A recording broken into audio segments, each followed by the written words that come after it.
السلام عليكم. كي صبحتوا؟ ان شاء الله تكونوا بخير. اليوم جيت ندير معكم كاطو بالخف يوجد وغير بالزيت وقهوه الحشيه ولا كيما بغيتو. نبدا ان شاء الله. عندي نص كاس زيت، نص كاس سكر، نص كاس مايزينا، زوج حبات تاع البيض، عندي لافاني، عندي فرفره وعندي الفرينه. الفرينه هنا نكونوا غربلناها. وقبل كلش لازم نشعلوا الكوشه تحمى. هنايا انا غادي نبدا في التحضير. نسحق نديرو الزيت،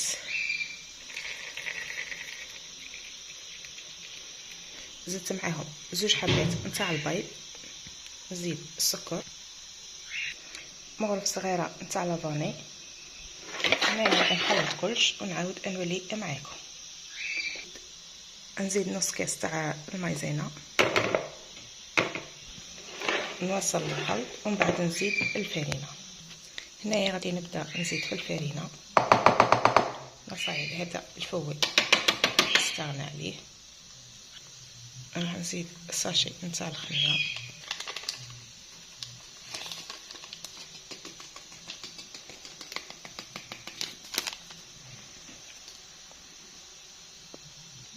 هنايا انا غادي نكمل نلمها بالفرينه ونعاود نولي معكم نشوفوا العجينه كيفاش دايره. باشيرات، هنايا راني كملت عجنت العجينه تاعي. شوفوا كي تجي طريه ما تجيش يابسه. انا هنايا كل واحد كيفاش يبغي يشكلها. تبغي ديريها كويرات، كيما تبغي ديريها مقروطات ولا الشكل اللي يخرج عليك. انا غادي نبدا نشكلها ومن بعد نعاود نولي معكم. فوالا الشيرات، هذا هو الشكل اللي درته على شكل مقروطات صغيرين. انا غادي نطيبه ونعاود نولي معكم. وهنا الشيرات هاني وجدتها وكملتها.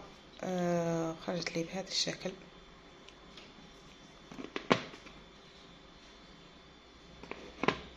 وهنايا غادي نطليها بالكونفيتير. هنايا عندي غير تاع التشينا وغادي نرمدها في النوع كوكو.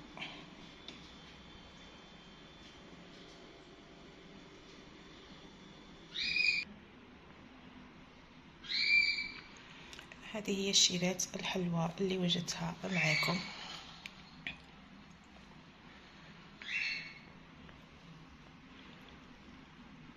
تجي بنينة وخفيفة.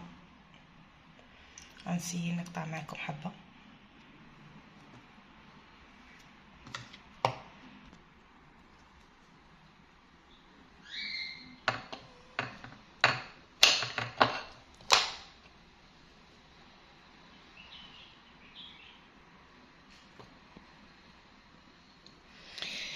الشيرات ان شاء الله تعجبكم كما عجبتني انا وتجربوها ان شاء الله.